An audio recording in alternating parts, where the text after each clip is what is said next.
Hi friends, എൻ്റെ പേര് അഷ്റഫ്. ഞാൻ വീണ്ടും ഒരു വീഡിയോയുമായി നിങ്ങളുടെ മുന്നിലേക്ക് വരികയാണ്. കുറേ ആയി ഞാനൊരു ഷോർട്ട് വീഡിയോ ചെയ്തിട്ട്. അപ്പോൾ ഞാൻ എന്നും പറയുന്നത് പോലെ തന്നെ എൻ്റെ ചാനൽ ആദ്യമായി കാണുന്ന ആളുകൾ എൻ്റെ ചാനൽ സബ്സ്ക്രൈബ് ചെയ്യുക. തുടർന്നും ഞാൻ ഇതുപോലെ ഷെയർ ചെയ്യുന്ന വീഡിയോ നിങ്ങൾ കാണുന്നതിന് വേണ്ടി ആ ബെല്ലൈക്കൺ പ്രസ് ചെയ്യുക. നിങ്ങൾക്ക് വീഡിയോ ഇഷ്ടപ്പെടുകയാണെങ്കിൽ നിങ്ങൾ ലൈക്ക് ചെയ്യുക. അതുപോലെ തന്നെ ഞാൻ വീഡിയോയിൽ എന്തെങ്കിലും നിങ്ങൾക്ക് അഭിപ്രായ വ്യത്യാസങ്ങളോ നല്ല അഭിപ്രായങ്ങളോ ഉണ്ടെങ്കിൽ ആ കമൻറ്റിലൂടെ അത് രേഖപ്പെടുത്തുകയും ചെയ്യുക.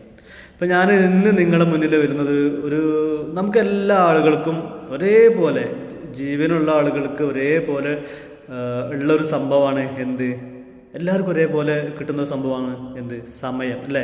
നമ്മൾ ആരും വില കൽപ്പിക്കാത്ത സംഭവമാണ് സമയം.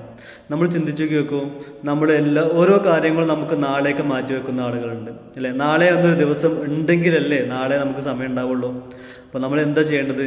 നമ്മൾ എന്തൊരു കാര്യങ്ങളും നാളെ എന്ന് മാറ്റി വെക്കാതെ സമയത്തിന് ഇമ്പോർട്ടൻ്റ് കൊടുത്തിട്ട് ഈ നിമിഷം ഞാനിപ്പോൾ ചെയ്തുകൊണ്ടിരിക്കുന്നൊരു വീഡിയോ, അത് 3 മിനിറ്റ് സമയമുള്ളത്, ആ സമയം കടന്നുപോയി നമ്മുടെ മുന്നിൽ നിന്ന്. ഈ സമയം നമുക്ക് വീണ്ടും തിരിച്ചു കിട്ടാത്ത ഒരു സംഭവമാണ്. ഒരു അമൂല്യമായ നിധിയാണ് സമയം എന്നുള്ളത്. ആ സമയം നമ്മൾ ഓരോ ആളുകളും എത്രത്തോളം ഇമ്പോർട്ടൻ്റോടുകൂടെ, എത്രത്തോളം വാല്യൂ ആയി ചിലവാക്കുന്നതാണ്, അല്ലേ? പല ആളുകളും പകൽ സമയങ്ങളിൽ കിടന്നുറങ്ങുന്ന ആളുകളുണ്ട്. രാത്രി കിടന്നുറങ്ങുന്ന ഏകദേശം നേരം വെളുക്കോളം 8 മണി 9 മണി 10 മണി വരെ കിടന്നുറങ്ങുന്ന ആളുകളുണ്ട്. ഈ സമയത്തൊക്കെ കടന്നു പോയിക്കൊണ്ടിരിക്കുന്നത് നമ്മൾ ആയുസ്സാണ് കടന്നു പോയിക്കൊണ്ടിരിക്കുന്നത്. നമുക്ക് കിട്ടിയ ഈ ഒരു ജീവിതം അല്ലെങ്കിൽ ഈ ഒരു സമയം നമ്മൾ എത്രത്തോളം വാല്യൂ കൊടുത്തിട്ടുണ്ട് ആ സമയത്തിന്, നമ്മൾ ലൈഫിൽ സമയത്തിന് എത്ര വാല്യൂ നമ്മൾ കൊടുത്തിട്ടുണ്ട്, അവിടെയാണ് നമ്മൾ ഓരോരുത്തരും ജീവിതം, അല്ലേ? നമ്മൾ ഒരു നിമിഷം കടന്നു പോയാൽ അത് കടന്നു പോയത് തന്നെയാണ്.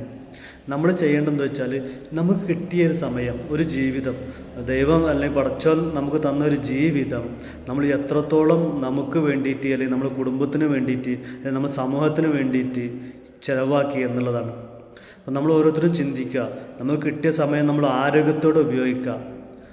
ഏറ്റവും വലിയ സമ്പാദ്യം എന്ന് പറഞ്ഞാൽ ആരോഗ്യമാണ്, അല്ലേ? ഒരു ആരോഗ്യമുള്ള ആളുകളോട് ആരോഗ്യമില്ലാത്ത ആളുകളോട് ചോദിച്ചാൽ മതി ആരോഗ്യത്തിൻ്റെ ഇമ്പോർട്ടൻ്റ്. നമുക്ക് ഒരു കാര്യം നോക്കുകയാണെന്നുണ്ടെങ്കിൽ ഒരു സമയത്തിൻ്റെ വാല്യൂ, ഒരു മണിക്കൂറിൻ്റെ വാല്യൂ അല്ലെങ്കിൽ മിനിറ്റിൻ്റെ വാല്യൂ, സെക്കൻഡുകളൊക്കെ വാല്യൂ ഉള്ള ആളുകളുണ്ട്, അല്ലേ? ഒരു മിനിറ്റിൻ്റെ വാല്യൂ, ഒരു ഫ്ലൈറ്റ് മിസ്സായ ആളോട് ചോദിച്ചാൽ മതി, ആ മിനിറ്റിൻ്റെ വാല്യൂ അറിയാൻ പറ്റും, അല്ലേ? ചില ആളുകൾ പറയാറുണ്ട്, ഡോക്ടർ ഹോസ്പിറ്റൽ വാല്യൂ 1 മണിക്കൂർ മുന്നേ എത്തിച്ചെങ്കിൽ എന്ന് പറയാറുണ്ട്, അല്ലേ? അതൊക്കെ നമ്മൾ ചിന്തിച്ച് നോക്കി വെക്കുക, അതൊക്കെ സമയമാണ്. അപ്പോൾ നമ്മൾ ഏറ്റവും വാല്യൂ ഉള്ളത് സമയത്തിനാണ്. സമയത്തിൻ്റെ വാല്യൂ നമ്മൾ അറിഞ്ഞാൽ നമ്മളൊരു കാര്യം പിന്നോട്ട് വെക്കില്ല. അപ്പോൾ എന്താണ്, ഈ വീഡിയോ ഇവിടെ അവസാനിക്കാൻ പോവാണ്. അപ്പോൾ നിങ്ങൾ സമയത്തിന് ഏറ്റവും ഇമ്പോർട്ടൻ്റ് കൊടുക്കുന്ന ആളുകളായി മാറും. Okay, thank you.